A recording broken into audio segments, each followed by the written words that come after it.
Notre espérance n'est pas une naïveté. Elle est une force qui nous met debout, nous réconcilie et nous engage au travail. Je voudrais, ensemble avec vous, faire ces deux prières pour notre pays. Ainsi qu'il est écrit dans le livre d'Ésaïe 60, verset 1. Lève-toi, sois éclairé, car ta lumière arrive.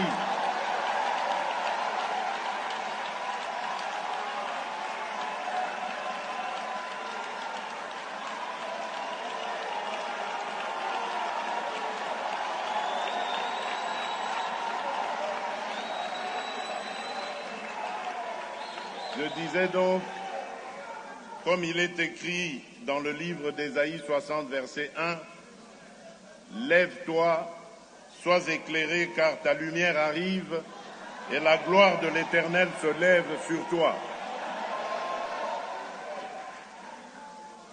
Je prie que le Seigneur fasse lever sa lumière sur notre nation,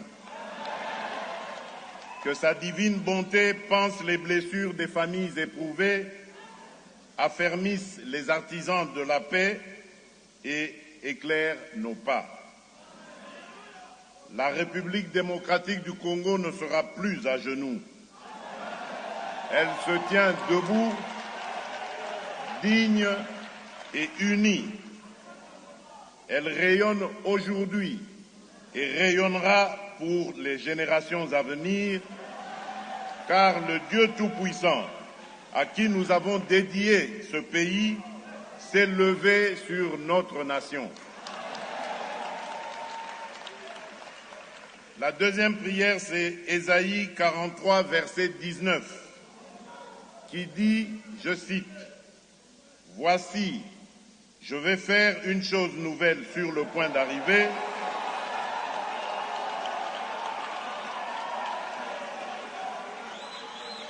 Je vais faire une chose nouvelle sur le point d'arriver.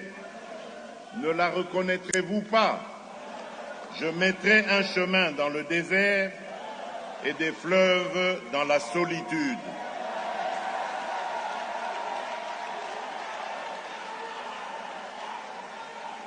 Le Dieu Tout-Puissant et fidèle ouvre pour notre nation des chemins là où nous ne voyons que des impasses. L'Éternel est sur le point de faire une chose nouvelle. Les nations environnantes reconnaîtront que nous avons un Dieu puissant.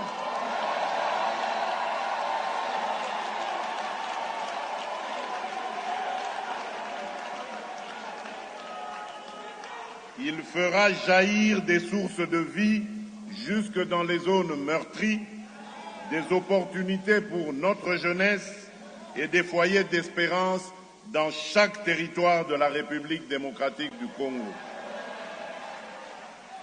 L'Éternel renouvelle notre intelligence collective. Il bénit les mains qui entreprennent et les cœurs qui servent. Que tout le pays discerne l'œuvre qui germe déjà et puissions-nous, tous ensemble, marcher résolument vers la réconciliation, la paix et le développement partagé. Que Dieu bénisse celles et ceux qui, par la prière et par l'action, relèvent notre pays. Que Dieu bénisse la République démocratique du Congo et son peuple. Je vous remercie.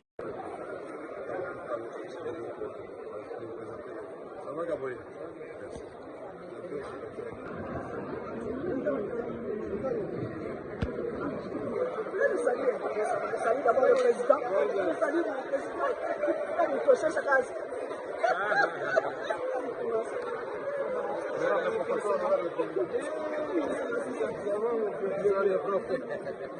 Oui, calme. Muévete, pues dale. Calma.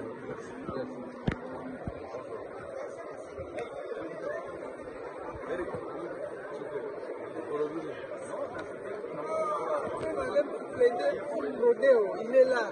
Ça, je ne peux pas.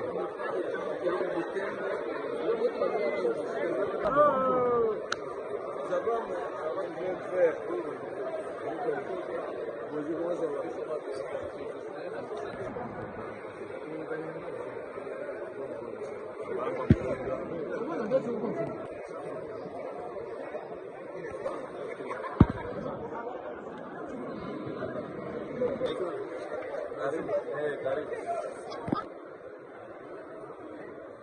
Putain, pour les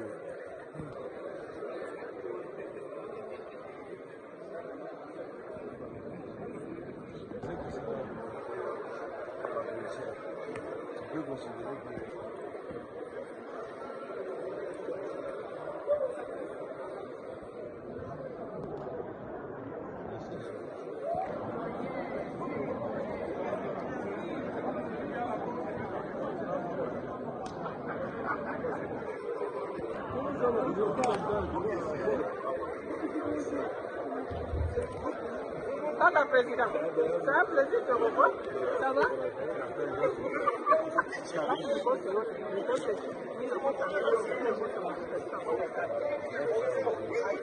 Merci d'être.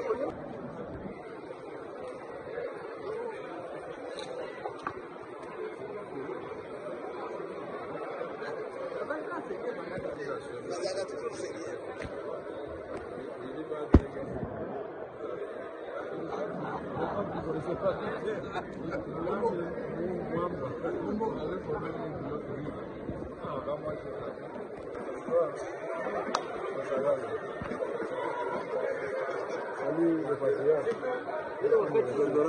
Magnifique. Merci. Tu vas bien? Il a déjà.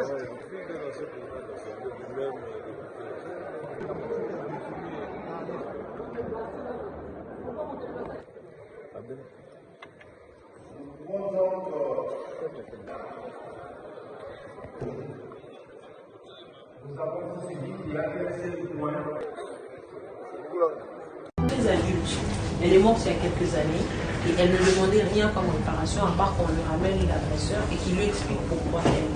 Parce qu'elle était vieille, elle est vraiment vieille. Donc là on la voit. Elle a été violée. Oui, par plusieurs hommes. Et elle avait besoin qu'on les ramène. Pour la ligne. Donc elle est décédée sans réponse, malheureusement. Donc c'est ça l'urgence des réparations. Il y a beaucoup d'attentes, très peu de moyens, parfois très peu d'accès à ces survivants. Et très peu d'informations. Très peu. Et parfois, c'est pour ça que le processus d'identification est administratif. Parce qu'une seconde comme elle, si on lui demande de ramener la preuve qu'elle est victime, elle ne l'a pas. Elle ne l'a pas, elle n'a plus.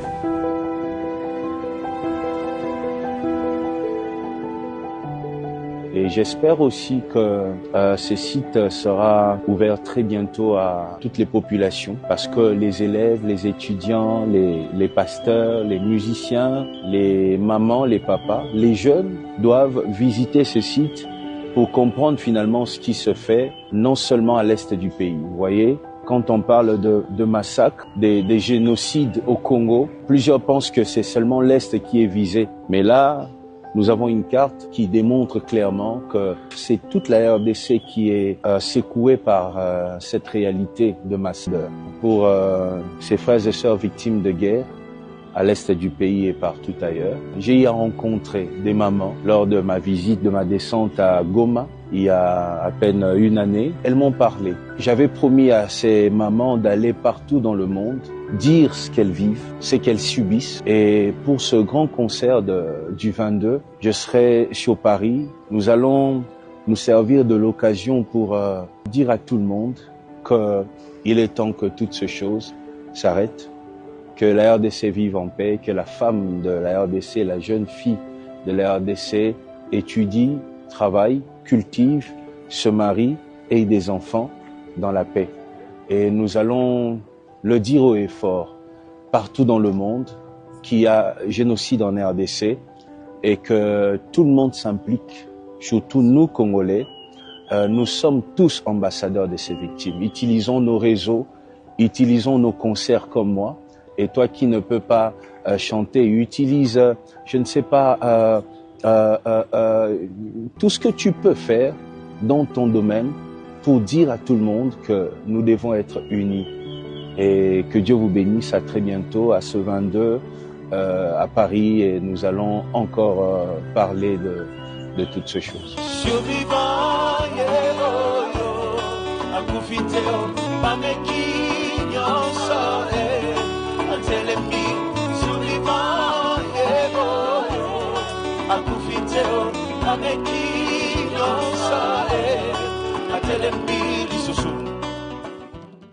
Au cœur de tout ça, la crise sans fin dans l'est de la République démocratique du Congo. Oui, malheureusement. Mais ce qui a vraiment secoué, on peut dire, c'est la réaction, pour le moins directe, presque brutale, du président rwandais Paul Kagame. Ah oui, une sortie assez inattendue dans sa forme, peut-être. C'est ça. Une sortie qui a surpris beaucoup d'observateurs, en tout cas. Alors, notre discussion aujourd'hui, ça va être de décortiquer un peu cette prise de position. D'accord. Qu'est-ce qui se cache derrière ce rejet? Quelles sont les implications réelles? On va s'appuyer pour ça sur des sources qui rapportent assez précisément les propos de Kagame après ces fameux pourparlers. Oui. On va essayer de comprendre ce que ça nous dit de la stratégie rwandaise actuelle, en fait. Exactement. Et l'intérêt ici, c'est pas juste de noter le nom de Kagame, hein. C'est de creuser pourquoi ce nom est si catégorique et ce qu'il révèle vraiment. Sa déclaration, elle est très forte et elle arrive dans un climat régional qui est déjà extrêmement tendu, surtout avec Kinshasa. Oui, bien sûr. Et puis face à une communauté internationale qui pousse, on a l'impression, dans une autre direction. Donc c'est toute la posture diplomatique du Rwanda qui est en jeu là. Qu'est-ce que ces mots signifient vraiment pour l'avenir? C'est ça la question. Alors, pour qu'on comprenne bien, posons la scène rapidement. On a eu plusieurs jours de discussions à Washington. Elles sont décrites comme intenses. Visiblement, on cherchait à rapprocher les points de vue sur cette crise dans l'est de la RDC. Une situation humanitaire, sécuritaire, catastrophique depuis des années, on le sait. Oui, c'est le moins qu'on puisse dire. On imagine bien l'objectif en coulisses, trouver un chemin vers la désescalade, apaiser les tensions. Bon, un exercice diplomatique assez classique, somme toute. Classique, mais nécessaire vu la gravité. Tout à fait. Et c'est là que le coup de théâtre intervient. Paul Kagame, il ne mâche pas ses mots. Non, apparemment pas. Selon nos sources, il rejette l'accord, ou en tout cas les conclusions de ces discussions. Et il affirme qu'il y aurait, et là je cite, beaucoup de malhonnêteté. Beaucoup de malhonnêteté? Ouf! C'est pas une petite critique, ça. C'est une accusation frontale. Ah non, c'est extrêmement fort comme terme. Il ajoute même que, dans ces conditions, le Rwanda ne peut tout simplement pas accepter ce qui a été mis sur la table. Beaucoup de malhonnêteté. Oui, c'est un terme rarissime et très lourd de sens en diplomatie. Utiliser le mot malhonnêteté, ça va bien au-delà d'un simple désaccord politique ou technique. Ah oui? Oui, ça attaque l'intégrité même du processus ou des intentions des autres parties. Ça suggère une rupture de confiance fondamentale. On n'est plus dans la négociation de virgule, là. C'est clair? On est dans le rejet de la base même de l'échange, quoi. Mais alors, pourquoi aller si loin? Pourquoi utiliser un mot qui claque comme ça, au risque de braquer tout le monde? C'est la question. Est-ce que c'est le contenu de l'accord qui est jugé malhonnête? La manière dont ça a été négocié? Ou peut-être les acteurs derrière? Les sources ne détaillent pas forcément ce point précis. C'est toute la question, en effet. La malhonnêteté, ça peut viser plusieurs choses. Est-ce que Kigali pense que l'accord ne reflète pas la réalité du terrain telle qu'il la voit, ou qu'il ignore ce que le Rwanda considère comme ses intérêts sécuritaires légitimes? Est-ce que c'est une critique envers la RDC, accusée implicitement de pas négocier de bonne foi? Ou même, est-ce que c'est une manière de pointer du doigt les médiateurs? Les Américains, peut-être, vu que ça se passait à Washington? Probablement, oui. Peut-être en suggérant qu'ils ont fait preuve de partialité ou qu'ils ont tenté d'imposer une solution jugée inacceptable par Kigali. Sans plus de détails de leur part, c'est difficile de trancher. D'accord. Mais la force du mot, elle indique que le désaccord est vraiment profond. Ça touche aux fondations même de la démarche. Et ce rejet, il s'accompagne d'une justification qui est aussi intéressante. Kagame aurait affirmé que le Rwanda a, et là aussi, je cite les éléments rapportés, sa propre manière de vivre et de faire les choses. Ah, cette fameuse manière propre. Qu'est-ce que ça veut dire concrètement, ça, cette manière propre? Alors ça, cette affirmation, elle est vraiment au cœur de la posture rwandaise depuis des années. Mais elle prend une résonance particulière ici. Oui. C'est d'abord, très clairement, une fin de non-recevoir à ce qui est perçu comme une pression extérieure, ou une tentative d'ingérence. C'est dire, Ne nous dictez pas notre conduite. D'accord. Surtout sur des sujets qui touchent à notre sécurité ou à notre voisinage immédiat. C'est une revendication très forte d'autonomie. Autonomie stratégique, décisionnelle. Je vois. Mais est-ce que ça va plus loin que ça? Oui, je pense que ça va plus mou. Cette manière propre, ça peut aussi vouloir dire que les modèles de résolution de conflits, les cadres de négociation proposés par la communauté internationale, mais ils sont pas jugés adaptés par Kigali. Pas adaptés à la complexité de la région. Exactement, à la complexité de la situation dans les Grands Lacs. C'est sous-entendre qu'il existe une approche rwandaise spécifique, peut-être plus directe, moins axée sur le compromis tel que l'entendent les diplomaties occidentales par exemple. Pour gérer les menaces perçues, notamment celles qui viennent des groupes armés dans l'est de la RDC. Donc, si je comprends bien, c'est pas juste on n'est pas d'accord avec cet accord précis, c'est plus profond. C'est plutôt on n'est pas d'accord avec la façon dont vous essayez de régler le problème et nous on a notre propre méthode. C'est un peu ça, oui. Ça ressemble presque à une remise en cause du cadre multilatéral pour ce conflit, non? On peut l'interpréter comme ça, tout à fait.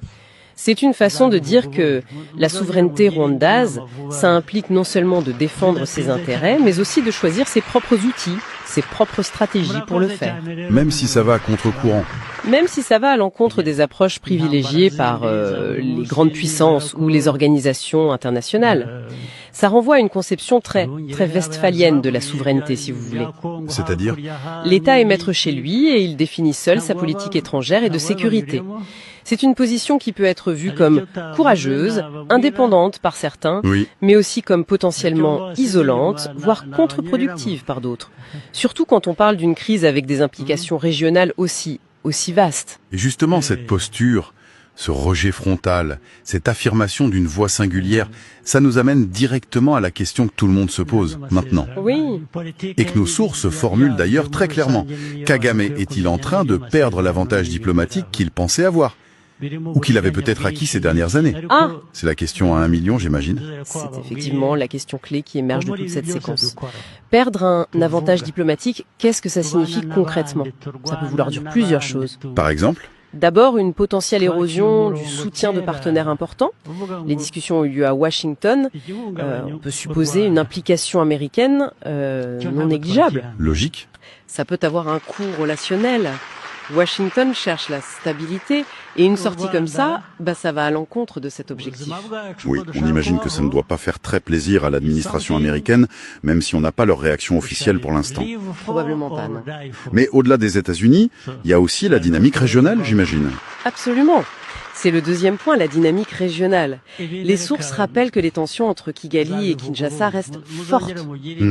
Rejeter une initiative de paix, même si on la juge imparfaite, ça peut être interprété par certains comme un manque de volonté de trouver une solution négociée.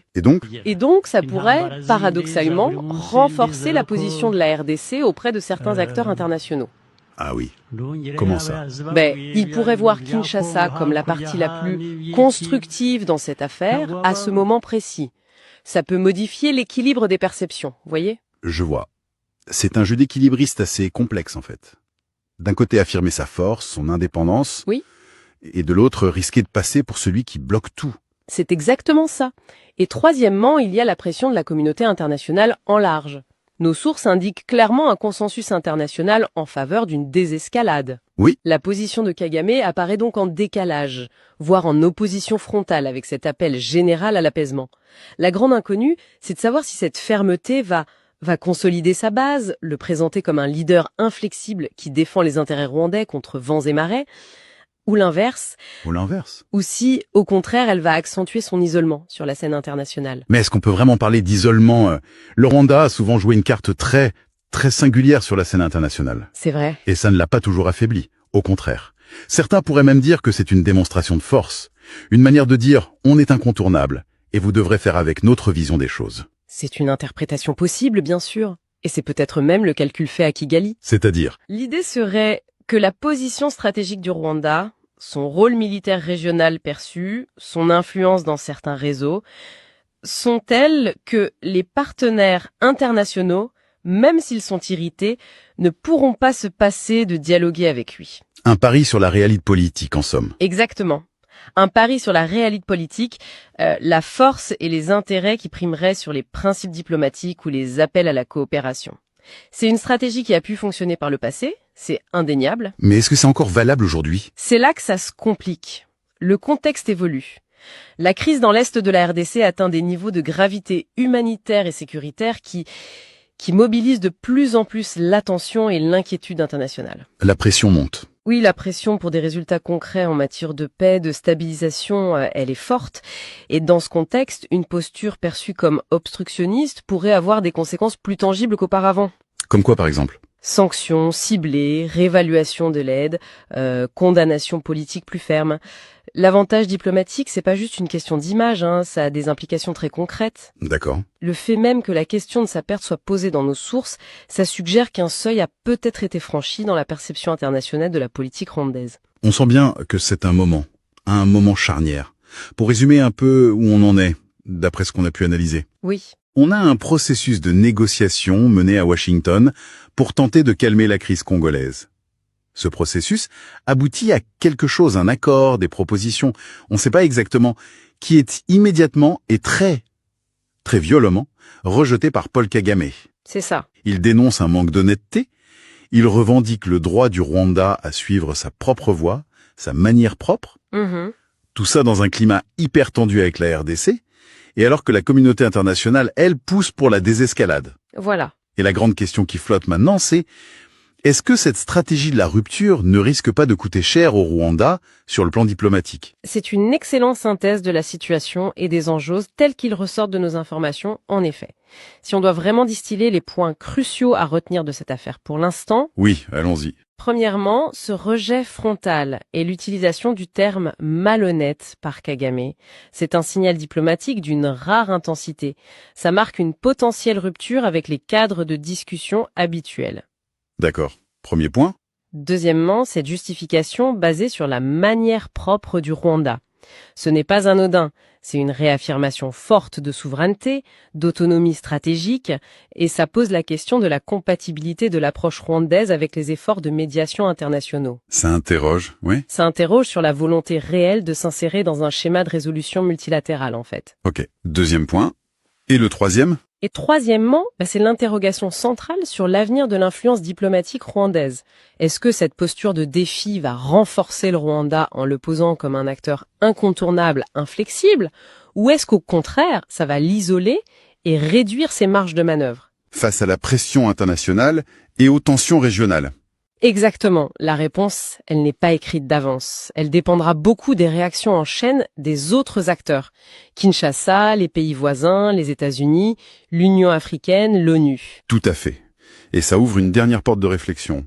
Une question un peu vertigineuse pour conclure notre échange. Je vous écoute. Au-delà de savoir si Kagame gagne ou perd des points sur l'échiquier diplomatique, ce qui est déjà énorme en soi, cette posture soulève une interrogation encore plus fondamentale. Laquelle? Si la voie de la médiation internationale, incarnée par ces discussions de Washington, est rejetée de manière aussi catégorique, quelle est l'alternative pour le Rwanda? Quelle est la prochaine étape envisagée par Kigali dans ce conflit? S'il revendique une manière propre d'agir, en quoi consiste-t-elle concrètement et comment compte-t-il la mettre en œuvre, potentiellement en dehors des cadres de négociation établis? C'est une excellente question. Ça laisse vraiment songeur sur la trajectoire future et sur les risques potentiels d'escalade ou d'une approche encore plus unilatérale dans cette région déjà si meurtrie. Absolument. Une question qui va sans aucun doute nous tenir en haleine dans les temps à venir. Abonnez-vous pour ne rien rater de l'actualité internationale et des enjeux diplomatiques de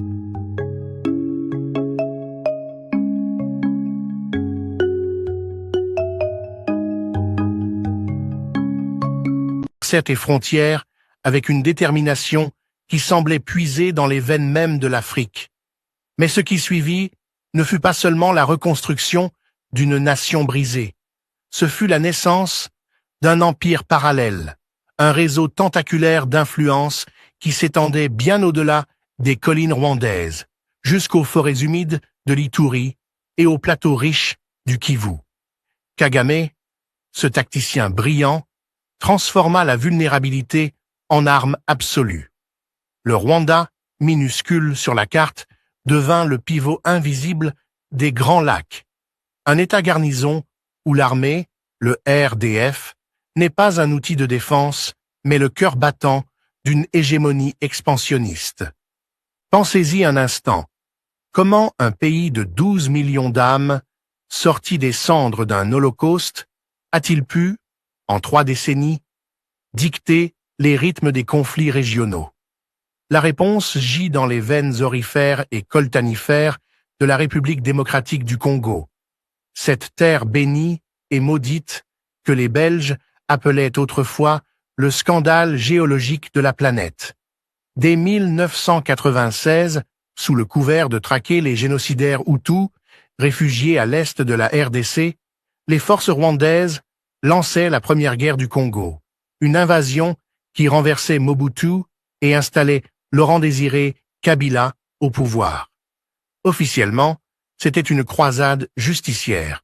En réalité, c'était le premier coup de pioche dans une mine à ciel ouvert de richesses. L'or, le coltan, le cobalt, ces minerais qui alimentent nos smartphones et nos batteries électriques, coulaient vers Kigali comme un fleuve de profits illicites. Des rapports confidentiels, des témoignages de mineurs exploités, des enquêtes d'ONG que nous connaissons tous par cœur dessinent un tableau accablant. Le Rwanda, officiellement pauvre, exportait plus de ses métaux que ses propres sols n'en contenaient. Une rente viagère, disent certains, un pactole empoisonné qui a financé non seulement les palais de Kigali, mais aussi les arsenaux secrets, les milices proxy comme le M23 et les campagnes de désinformation qui font passer Kagame pour un visionnaire intouchable. Et voilà que, en ce mois de novembre 2025, alors que les échos des négociations de Washington résonnent encore dans les couloirs du département d'État américain, Kagame ose nous servir son mépris comme un aphrodisiaque diplomatique. Dans l'intimité feutrée du Unity Club 18, ce bastion des élites rwandaises où les verres de whisky scellent les complots autant que les toasts, il lâche ces mots qui claquent comme un fouet. Ces accords sont là comme ça, pleins de magouilles et de manipulations. Qui est-il pour parler de magouilles? Cet homme dont le régime a perfectionné l'art de la duplicité. Kagame, l'architecte des disparitions forcées, des prisons noires où les opposants rwandais croupissent dans l'oubli, des assassinages ciblés à l'étranger, du journaliste Jean-Léonard Rugambage à Kigali en 2010, jusqu'aux exilés en Afrique du Sud ou en Belgique. Son FPR, ce parti unique déguisé en démocratie exemplaire, a verrouillé le Rwanda dans une cage dorée. Élection truquée, où il récolte 99% des voix, médias muselés, société civile écrasée, sous le poids d'une loi sur le génocide denial, brandie comme une épée de Damoclès contre toute critique. Mais creusons plus profond, car ces mots de Kagame ne sont pas un simple coup de sang. Ils sont le cri d'un homme acculé qui sent le sol se dérober sous ses bottes militaires. L'accord de Washington, négocié sous l'égide des États-Unis avec la médiation discrète de l'Union africaine et des puissances européennes, lassées des fuites de minerais vers la Chine, n'est pas une simple feuille de route pour le désengagement. C'est un piège tendu avec soin. Un document qui exigerait non seulement le retrait immédiat des forces rwandaises et de leurs proxys du territoire congolais, ces kivus qu'ils saignent depuis des décennies, mais aussi une série de réformes internes au Rwanda qui pourraient fissurer le monolithe kagamien. Imaginez des observateurs internationaux pour superviser le cessez-le-feu, des sanctions ciblées sur les généraux du RDF impliqués dans le trafic, et surtout une clause insidieuse sur l'ouverture politique. Washington, dans sa réalpolitik pragmatique, sait que la paix durable ne peut venir que d'un Rwanda démocratisé, où les élections ne sont plus un théâtre d'ombre, mais un vrai choix pour un peuple étouffé. C'est là que la peur de Kagame devient palpable, presque tactile, comme l'humidité lourde des matins de Goma après une nuit de combat. Signer cet accord, ce serait comme apposer son nom au bas d'un contrat de suicide lent. Pourquoi? Parce que le pouvoir de Kagame n'est pas ancré dans le consentement de son peuple, mais dans la peur et la dépendance. Le Rwanda, ce modèle de développement miracle que vantent les think tanks occidentaux, repose sur une économie de guerre. Les minerais congolais financent 80% de ses exportations informelles, selon des estimations que nul ne conteste sérieusement. Sans cette manne, les salaires des soldats du RDF, les infrastructures rutilantes de Kigali, les alliances avec les pétromonarchies du Golfe qui achètent son or taché de sang, tout cela s'effondrerait comme un château de cartes sous une bourrasque. Pire encore, la paix imposerait une introspection fatale. Ouvrir l'espace politique, comme le clament les voix exilées de la diaspora rwandaise, signifierait libérer les fantômes du passé. Les survivants Hutus marginalisés, les Tutsis dissidents qui murmurent dans les cafés de Bruxelles, les jeunes générations lassées d'un nationalisme étouffant, tous convergeraient vers un scrutin libre et Kagame, ce parrain intouchable, se verrait réduit à un simple mortel, vulnérable aux urnes comme aux balles. Rappelez-vous les échos de l'histoire, ces leçons que l'Afrique, dans sa sagesse millénaire, grave dans sa mémoire collective. Les accords de Sun City en 2002, ces promesses de paix entre Kinshasa et Kigali, n'avaient-ils pas volé en éclats sous les coups de boutoir des incursions rwandaises, ou les pourparlers de Luanda en 2023, où les médiateurs angolais, patients comme des baobabs, avaient vu Kagame sourire en public tout en armant le M23 en sous-main. Chaque fois, le pattern est le même. Des concessions apparentes, des retraites tactiques, suivies de nouvelles agressions. Pourquoi? Parce que pour Kagame, la stabilité régionale n'est pas un objectif, mais une menace existentielle. Son régime est une machine bien huilée, forgée dans les feux de la FDL en 1997, alliée à l'Ouganda de Museveni dans une bromance géopolitique qui a dévoré le Congo comme un festin partagé. Ensemble, ils ont installé Joseph Kabila en 2001, un pantin utile jusqu'à ce qu'il ose rêver d'indépendance. Aujourd'hui, avec Félix Tshisekedi à la barre de Kinshasa, allié à un Angola revanchard et à une SADC, communauté de développement de l'Afrique, australe, qui fourbit ses armes, les alliances se resserrent contre Kigali. Washington, lassé des rapports accablants de l'ONU sur les exactions du M23, ses viols systématiques, ses massacres de civils à Kiwanja en 2022, pousse pour un règlement qui isolerait le Rwanda, le transformant en paria économique. Et pourtant, chers amis, dans cette toile d'araignée de trahison, il y a une lueur d'espoir africain, une souveraineté qui refuse de plier. Les Congolais, ces lions du fleuve, ont payé le prix fort.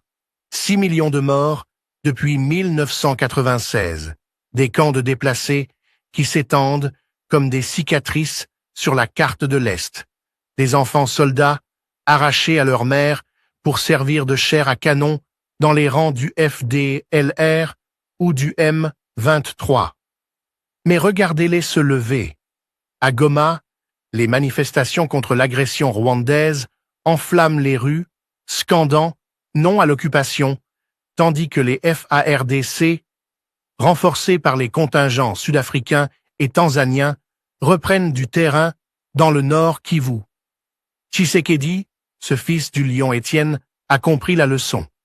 La diplomatie seule est un mirage dans le désert des Grands Lacs. Il faut la force, une force légitime, ancrée dans le droit international et la solidarité panafricaine, pour contraindre le RDF à plier bagage. Imaginez les colonnes blindées de la SADC avançant vers Bunagana, ces postes frontières où le coltan Rwanda passe en contrebande. Imaginez les frappes précises contre les camps d'entraînement à l'intérieur du Rwanda, non pas pour envahir, mais pour rappeler que l'impunité a un coût. Kagame le sait, et c'est pourquoi ces mots à Unity Club 18 sonnent comme un aveu déguisé. Le Rwanda a tracé une ligne à suivre dans la déstabilisation de la région, et personne ne peut la changer, lance-t-il avec cette arrogance qui masque le désespoir. Mais qui est ce Rwanda qu'il invoque? Pas la nation des 1000 collines, berceau de poètes et de guérisseurs, mais son fief personnel, un État client de Washington et de Londres quand cela l'arrange, un allié discret de Pékin pour les routes de la soie qui serpentent jusqu'à ses mines pillées. Ses motivations sont limpides comme l'eau du lac Kivu, empoisonnée par les rejets miniers. Survivre. À 68 ans, Kagame n'est plus le jeune loup, il est le vieux lion, cerné par des hyènes internes, ces généraux du RDF qui murmurent de mutinerie, ces officiers comme James Kabarebe qui ont vu trop de corps pour croire encore au mirage de la gloire. La succession, un cauchemar. Son fils Ivan, ce prince héritier sans charisme, ou une junte qui le lâcherait pour un deal avec Kinshasa. Signer à Washington, c'est ouvrir la boîte de Pandore. Des auditions à l'ONU sur les crimes de guerre, des gels d'avoirs à New York et Genève, et in fine, un procès à La Haye où les dossiers sur les assassinats, Patrick Karegeya, en 2014, dans une chambre d'hôtel johannesburgienne, refont surface comme des spectres vengeurs. Transitionnons maintenant vers les conséquences, ces vagues d'ondes de choc qui pourraient remodeler non seulement les Grands Lacs, mais l'Afrique entière. Si Kagame refuse, et il refusera, car signer serait avaler le cyanure de sa propre faim, alors la région bascule dans un cycle infernal. Le M23, ce Frankenstein rwandais, intensifiera ses assauts sur Goma, forçant des centaines de milliers de nouveaux réfugiés vers l'Ouganda et le Burundi, déjà saturés. Les minerais continueront de couler, alimentant une économie mondiale hypocrite. Nos alliés occidentaux condamnent en public, achètent en privé. Mais l'Afrique n'est plus dupe.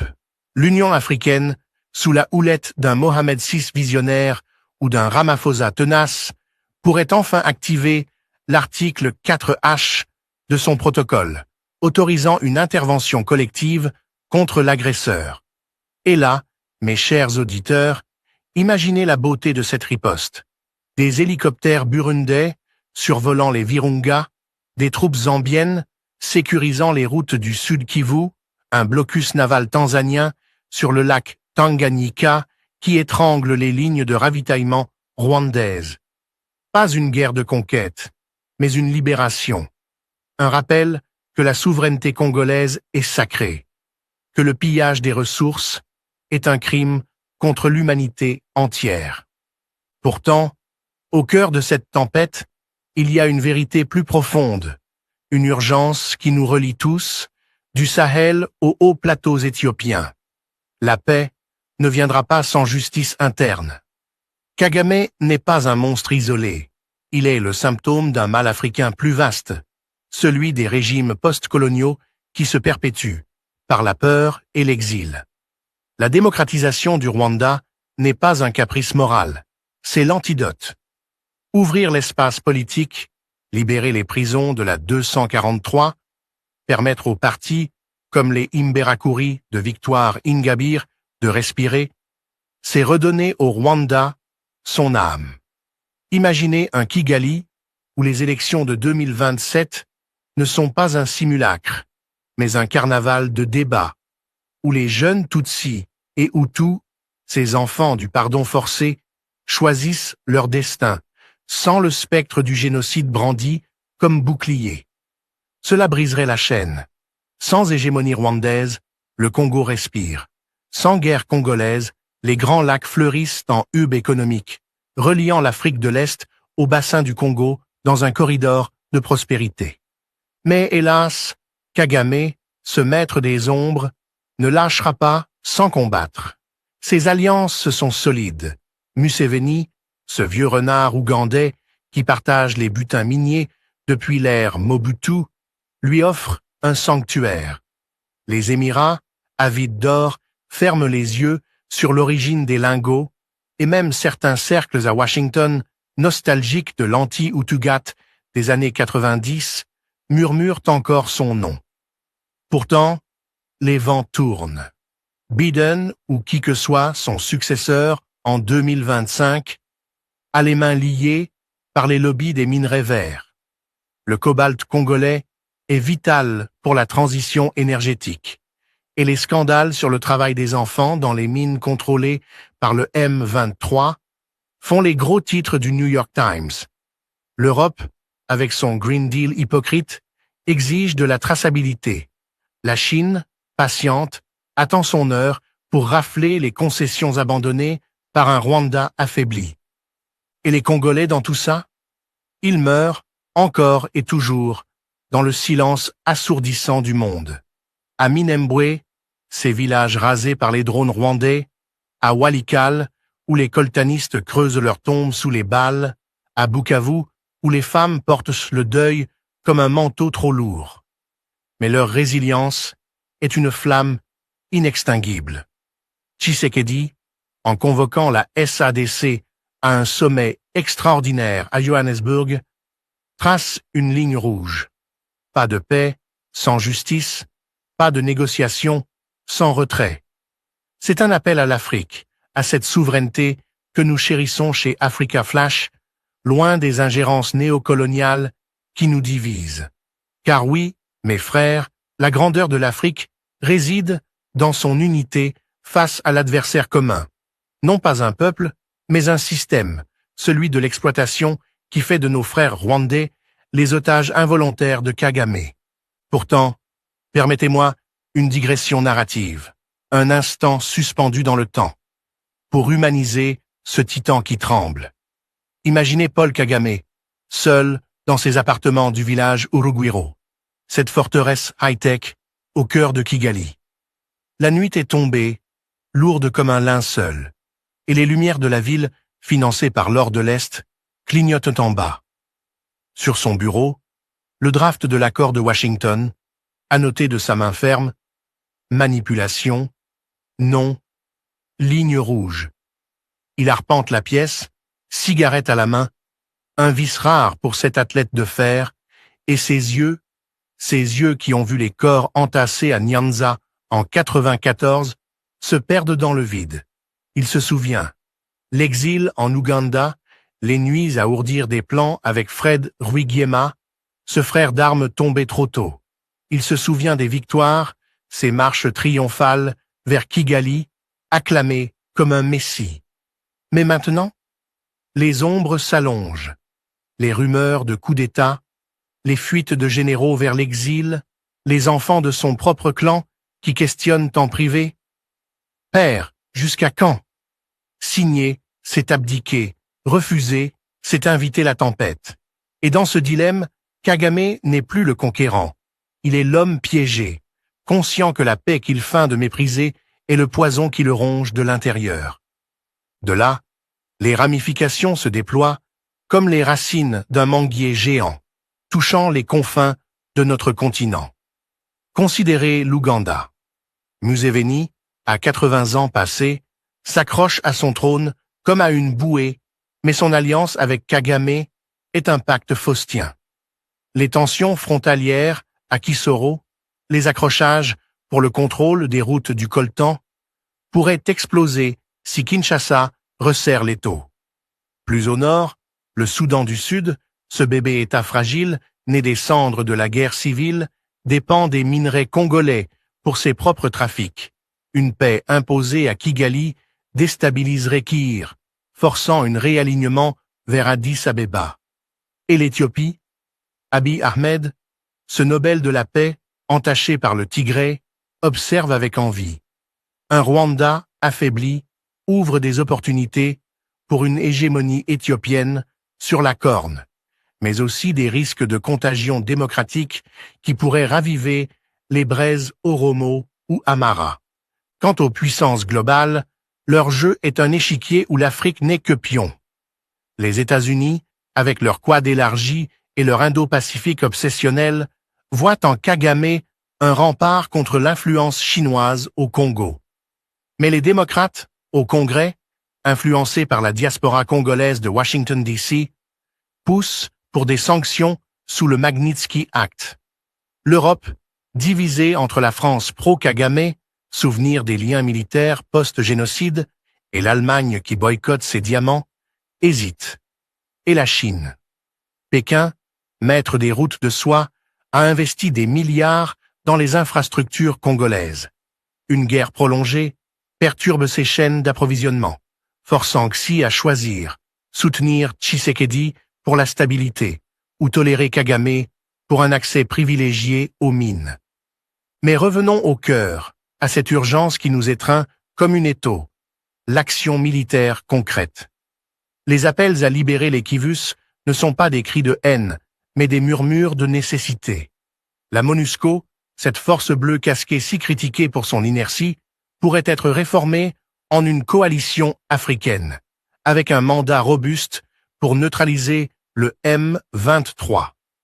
Des frappes aériennes sud-africaines sur les bases arrières rwandaises, des opérations amphibies tanzaniennes sur le lac, des embuscades burundaises dans les massifs du Rutshuru, voilà le menu d'une contre-offensive qui forcerait Kagame à la table, non pas en mendiant, mais en saignant. Et les conséquences? Une RDC unie, ses minerais gérés par un fonds souverain panafricain, ses peuples réconciliés dans une confédération des Grands Lacs où le Rwanda, démocratisé, apporte sa discipline légendaire à un projet commun. Chers auditeurs, comme le fleuve Congo qui charrie ses mystères vers l'océan, cette crise porte en elle les graines d'un renouveau. Kagame, en craquant après Washington, en déclarant que l'accord contient beaucoup de malhonnêteté et que le Rwanda a sa propre manière de vivre, ne fait que révéler sa nudité. Il appelle, malgré lui, à une confrontation finale. Et l'Afrique, cette mère blessée, mais indomptable, répondra. Pas par la vengeance, mais par la justice. Pas par la division, mais par la souveraineté. Pour les millions de Congolais qui meurent encore, pour les Rwandais enchaînés dans le silence, pour notre continent qui mérite mieux que des accords piétinés, il est temps d'agir. La paix n'est pas un rêve, c'est une arme. Et Kagame, ce roi nu, le sait mieux que quiconque. Signer, ce serait sa fin. Refuser, ce sera la nôtre à tous, si nous ne nous levons pas. Ainsi s'achève cette plongée, mais notre vigilance continue. Restez avec Africa Flashes, où la voix de l'Afrique ne fléchit jamais. Ensemble, nous forgerons l'aube.